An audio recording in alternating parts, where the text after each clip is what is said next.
सो hey guys, कैसे हो आप सभी लोग। Welcome back to my channel AGNI manga. तो यार बुक ऑफ एस्पर यानी कि डीमन एम्पर की एक और बिल्कुल नए एपिसोड के साथ हाजिर हूँ, जो कि होने वाली है एपिसोड नंबर 268। लेकिन अभी एपिसोड शुरू करने से पहले मैं आप लोगों को कुछ इन्फॉर्मेशन दे देता हूँ कि जैसा कि आप लोग पहले से ही जानते हैं, मेरे इस चैनल पर डीमन एम्पर की सीरीज के ऊपर एक स्ट्राइक आ चुका है। इसीलिए गाइज अब से मैं इस चैनल के ऊपर डीमन एम्पर का एपिसोड जो कि फ्राइडे को रिलीज होता है, उस वाले एपिसोड को मैं इसी चैनल पर अपलोड किया करूंगा और एक हफ्ते के बाद मैं उसे भी डिलीट कर दिया करूंगा। और बाकी के सैटरडे को आने वाले दोनों एपिसोड मैं अपने चैनल AG मांगा वर्ल्ड के ऊपर ही अपलोड किया करूंगा। इसलिए अब आप लोग जल्दी से दोनों चैनल को सब्सक्राइब कर लीजिए, वरना आप लोग कहेंगे कि यार कोई एपिसोड दिखता है और कोई नहीं दिखता है। और हाँ गाइस, एक और बात, अब से ये सीरीज सिर्फ और सिर्फ बुक ऑफ एस्पर के नाम से ही रिलीज हुआ करेगी, तो कभी सर्च करना हो तो बुक ऑफ एस्पर के नाम से ही सर्च किया करना। तो ठीक है गाइस, अब शुरू करते हैं हमारा आज का ये वाला एपिसोड। तो जैसा कि लास्ट एपिसोड के एंड में हम लोगों ने देखा, वू फेंग रीजेंट स्टेट को माफी मांगने के लिए मजबूर कर देता है। इसी वजह से सभी लोग काफी ज्यादा हैरान और खुश भी होते हैं। रीजेंट स्टेट ने, जिसने की आज तक किसी से भी माफी नहीं मांगी, उसने आज एक छोटी सी क्लैन ल्यू क्लैन के सामने अपनी हार मान ली। तो अब ये सब ऊपर से प्राइम मिनिस्टर जू जी चेंग फेंग भी देख रहे होते हैं और वो अपने दोनों एल्डर्स से कहते हैं कि अब जू फेंग न केवल गू सेंगटोंग के बराबर पावरफुल हुआ है, बल्कि उससे काफी ज्यादा खतरनाक भी हो चुका है। फिर ये बात सुनकर के एल्डर यिंग और एल्डर यांग भी एक दूसरे की ओर देखते हैं और कहते हैं इसका मतलब तो ये हुआ कि अब जू फेंग, गू सेंगटोन और लैंग वूचेंग का कॉम्बिनेशन बन चुका है। तो अब इसके आगे का एपिसोड हम लोग आगे देखेंगे। तो अब ये वाला एपिसोड 268 की स्टार्टिंग वहीं से होती है जहाँ से कि हमारा लास्ट एपिसोड खत्म हुआ था। अब एल्डर यिंग जू जी चेंग फेंग से कहते हैं कि प्राइम मिनिस्टर, इसका मतलब तो अब सबसे अच्छा ये रहेगा कि हम लोग अब जल्दी से इस आने वाले खतरे से पहले ही निपट लें, इससे पहले कि ये लड़का सर आपके प्लान में कोई दखल डाले, क्योंकि वो लड़का अभी पूरी तरीके से इनविंसिबल हो नहीं पाया है। इसलिए अभी भी हम दोनों मिलकर के उसे आसानी से संभाल सकते हैं। सर आप प्लीज हमें बस ऑर्डर्स दें ताकि हम अभी जाकर के उस लड़के को यहीं पर मार डालें, आपको इससे आने वाली सारी सफरिंग से बचा लें। तो एल्डर यिंग की बात सुन जू जी चेंग फेंग भी कहते हैं नहीं, इतनी जल्दी ऐसा करने की कोई भी जरूरत नहीं है, क्योंकि अभी तक वो लड़का मेरा दुश्मन नहीं बना है। फैक्ट इस सब में वो तो केवल मेरी हेल्प ही कर रहा है, इसीलिए उसे पहले ये सबसे बाहर निकालने की वजह से सिर्फ और सिर्फ हमारे अलावा दूसरे लोगों को ही फायदा होने वाला है। और मैं इतना ज्यादा अच्छा भी नहीं हूँ कि अपने द्वारा किए गए काम का फायदा किसी दूसरे पर्सन को उठाने दूं।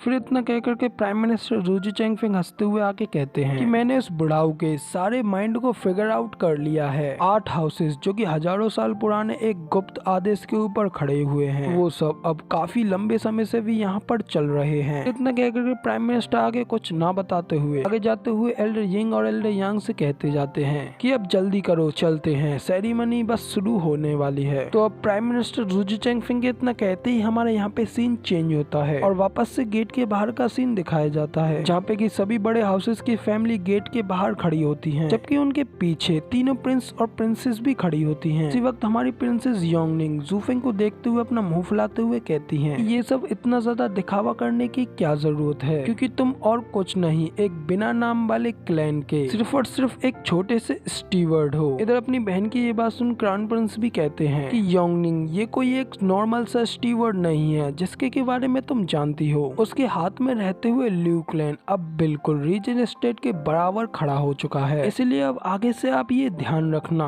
कि अगली बार आप जब भी ल्यू क्लैन के लोगों से मिले, अपनी ओर से थोड़ा उन लोगों की ओर अपना शिष्टाचार दिखाएं। क्राउन प्रिंस ये सब कह रहे होते हैं कि तभी सेकंड प्रिंस भी कहते हैं कि हाँ, अब ल्यू क्लैन को भी बिल्कुल भी हल्के में लेना नहीं चाहिए। उनका स्टीवर्ड सच में हमसे दोस्ती करने के लायक है। इधर अपने छोटे भाई की ये बात सुन क्राउन प्रिंस भी उससे कहते हैं कि सेकंड ब्रदर, क्या तुम सच में हमारी इंपीरियल फैमिली के रूल्स को भूल गए? सेकंड ब्रदर कहते हैं कि क्या तुम ऐसा कहकर मुझे कंट्रोल करने की कोशिश करना चाहते हो? फिर सेकंड ब्रदर इतना कह करके वहाँ से अलग हट जाता है। तभी क्राउन प्रिंस कहता है कि ओ, इस चक्कर में तो मैं योंगनिंग को तो पूरी तरीके से भूल ही गया था। इतना कह करके क्राउन प्रिंस फिर गुस्से में प्रिंसेस योंगनिंग की ओर देखते हैं और उससे कहते हैं योंगनिंग, मुझे ये बताओ कि आखिर तुम बाहर कैसे और क्यों निकली? इधर अपने भाई की ये बात सुन प्रिंसेस योंगनिंग काफी ज्यादा घबरा जाती हैं और कुछ उल्टा सीधा बड़बड़ाने लगती हैं। ये देख क्राउन प्रिंस प्रिंसेस योंगनिंग के ऊपर और भी ज्यादा गुस्सा होने लगते हैं। इसी वक्त अपनी बहन की सपोर्ट करते हुए थर्ड प्रिंस अपने भाई से कहता है कि बड़े भाई शांत हो जाओ, सांस लो, सांस लो। आपको तो पता ही है कि हमारी छोटी बहन को गड़बड़ करना कितना ज्यादा पसंद है, मगर लेकिन दिक्कत की की कोई बात नहीं है क्योंकि 9th गेट जल्दी ही ओपन होने वाला है। जिसके बाद जैसे ही वो ओपन होता है हम प्रिंसेस योंगनिंग को अपने साथ वहाँ वापस ले जाएंगे। इधर थर्ड ब्रदर को अपनी सपोर्ट लेता हुआ देख करके प्रिंसेस योंगनिंग काफी ज्यादा खुश होते हुए उनसे कहती हैं, थर्ड ब्रदर आप मेरे सबसे अच्छे भाई हैं। हालांकि भले ही आपका सिर किसी सुअर की तरह दिखता हो मगर लेकिन आपका दिमाग इन सब में से सबसे ज्यादा तेज है। इधर भाई प्रिंसेस योंगनिंग की बात सुन थर्ड प्रिंस को अपनी इज्जत कम बेइज्जती ज्यादा लगती है, इसीलिए वो क्राउन प्रिंस से कहता है कि एल्डर ब्रदर मुझे लगता है कि योंगनिंग को इंपीरियल फादर के हाथों ही हैंड ओवर करना अच्छा रहेगा। इससे योंगनिंग को आधे साल के लिए पैलेस में बंद कर दिया जाएगा, जिसके बाद पैलेस से बाहर निकलने वाली सारी सुरंगों को भी सील्ड कर दिया जाएगा। फिर देखते हैं कि आखिर ये उसके बाद बाहर कैसे निकल पाएगी। थर्ड प्रिंस की बात सुन प्रिंसेस योंगनिंग काफी ज्यादा घबराते हुए उनसे कहती है, नहीं नहीं थर्ड ब्रदर मेरा कहने का मतलब तो ये था कि आप अब तक के सबसे ज्यादा हैंडसम इंसान हैं। यहाँ तक कि आप तो ज़ूफेंग से भी काफी ज्यादा हैंडसम हैं। आप प्लीज मेरे साथ ऐसा ना करें, मैं तो आपकी छोटी बहन हूँ ना। इन लोगों की ये बात होने के बाद हम लोगों को अगले सीन में दिखाया जाता है सभी गेट अब एक साथ ओपन हो जाते हैं और उन गेट्स के ओपन होते ही सभी बड़ी फैमिली के हाउसेस अंदर एंटर कर जाते हैं। जिसके बाद ज़ूफेंग, युनहाई और मिस जिया सभी लोग अपने सामने बड़े और शानदार इंपीरियल पैलेस को देखते हैं। तभी ज़ूफेंग इंपीरियल पैलेस के सामने थाउजेंड्स ऑफ ग्राउंड एंड अरे फॉर्मेशन को देख अपने मन में कहता है कि सभी हाउसेस की लेगेसी के मुकाबले में इंपीरियल फैमिली की लेगेसी सच में रूल करने के लिए एकदम सुप्रीम है। तो अब ज़ूफेंग के इतना सोचने के बाद सभी लोग इंपीरियल पैलेस की ओर आगे बढ़ने लगते हैं। के बाद पैलेस के गेट के सामने दो परछाइयों को दिखाया जाता है। इसे देख युनहाई तो काफी ज्यादा हैरान हो जाता है क्योंकि उसके सामने और कोई नहीं बल्कि उसके गॉडफादर मार्शल डूगो और प्राइम मिनिस्टर जूजी चैंगफेंग खड़े होते हैं। तो अब एक तरफ मार्शल डूगो और दूसरी ओर प्राइम मिनिस्टर जूजी चैंगफेंग, वो दोनों ही लोग ज़ूफेंग की ओर देखने लगते हैं। बदले में ज़ूफेंग भी उन दोनों की ही आंखों में आंखें डाल करके देखता है। लेकिन उसी वक्त हमारे पैलेस का गेट भी ओपन होता है और सभी लोग कहते हैं कि अब हमारे मैजेस्टी बाहर आ रहे हैं। तो अब उन लोगों के इतना कहते ही हम लोगों को गेट के बाहर एम्पर की राजगद्दी या कहो डोली बाहर आते हुए दिखाई जाती है। इसके बाद एम्पर भी जैसे ही गेट के बाहर निकलते हैं वैसे ही उनकी नजर भी सबसे पहले ज़ूफेंग की ओर ही जाकर के टिकती है। ऐसे ही ज़ूफेंग को कुछ देर देख लेने के बाद एम्पर की राजगद्दी बाहर लाई जाती है और नीचे रख दी जाती है। फिर सभी लोग एम्पर को अपने सामने देख उनको ग्रीट करते हुए उनसे कहते हैं कि हम सभी लोगों की आशा है कि हमारे योर मैजेस्टी काफी ज्यादा बड़ी और प्रॉस्पेरस लाइफ जिए। तो अब सभी लोगों की ग्रीटिंग्स लेने के बाद एम्पर भी सभी लोगों से कहते हैं कि जैसा कि आप सभी लोग पहले से ही जानते हैं आज आप लोग यहाँ पे किस लिए बुलाए गए हैं। लेकिन मैं एक बार फिर से आप सभी लोगों को बता दूं कि आप सभी लोग आज यहाँ पे टियानियो के एंसेस्टर्स की कृपा से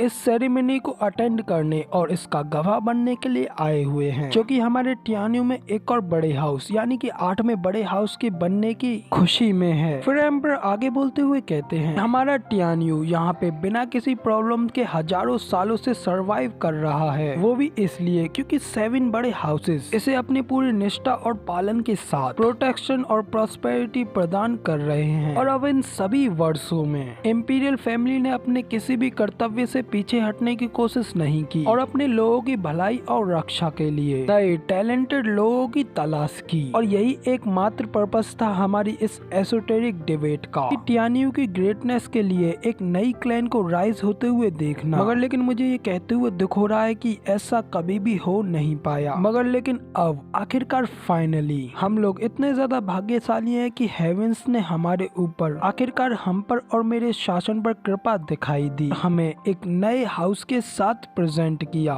जो कि हमारी फाउंडेशन को और भी ज्यादा मजबूत करने के लिए 7 बड़े हाउसेस के साथ मिलकर के काम करेगा। फिर एम्पर आगे कहते हैं कि ये मेरे लिए, नेशन के लिए और बाकी के सभी लोगों के लिए हेवेंस का दिया गया एक आशीर्वाद ही तो है। इधर एम्पर के इतना कहते ही ज़ूफेंग भी अपने मन में कहता है कि जो तुम कह रहे हो क्या तुम सच में उसके ऊपर विश्वास भी करते हो? ये जो भी कुछ तुम कह रहे हो वो कुछ और नहीं बल्कि सिर्फ और सिर्फ एक शो है और कोई भी इसे सीरियसली तरीके से लेने वाला नहीं है। तो अब ज़ूफेंग एम्पर की ये सारी बातें सुनकर के ये सब सोच ही रहा होता है। तभी दूसरी ओर एम्पर अपनी शाही अगरबत्तियों को जलाते हुए सेरेमनी को स्टार्ट करते ही हेवेंस को प्रे करने के बाद कहते हैं, एम्पर सभी लोगों के सामने कहते हैं तो ठीक है, अब हेवेंस और अर्थ को अपनी रेस्पेक्ट शो कराने के बाद मैं खुद son of heavens Liu clan के हेड लियू युनहाई को अपने कदम आगे बढ़ाने के लिए कहता चाहता हूँ। तो एम्पर की ये बात सुन यूनाई भी उनकी बात मानते हुए अपना एक कदम आगे की ओर बढ़ाता है और नीचे झुककर के सभी लोगों को ग्रीटिंग्स पेश करने लगता है। तभी एम्पर आगे कहते हैं कि यंग लियू यूनहाई, तुम्हारे फादर को तुमसे तुम्हारी छोटी उम्र में ही छीन लिया गया, फिर भी तुमने अपनी हिम्मत नहीं हारी और बहादुरी और संकल्प के साथ अकेले ही अपनी क्लैन को इतनी ज्यादा आगे बढ़ाया है। तुमने बैटल में मार्शल डूगो को भी फॉलो किया है और एसोटेरिक डिबेट में भी अपना अद्भुत कौशल दिखाया है, इसलिए तुम टियान्यू के हीरोज के एक ट्रू मॉडल हो। फिर एम्पर आगे बोलते हुए कहते हैं कि मैं आज से लियू क्लैन को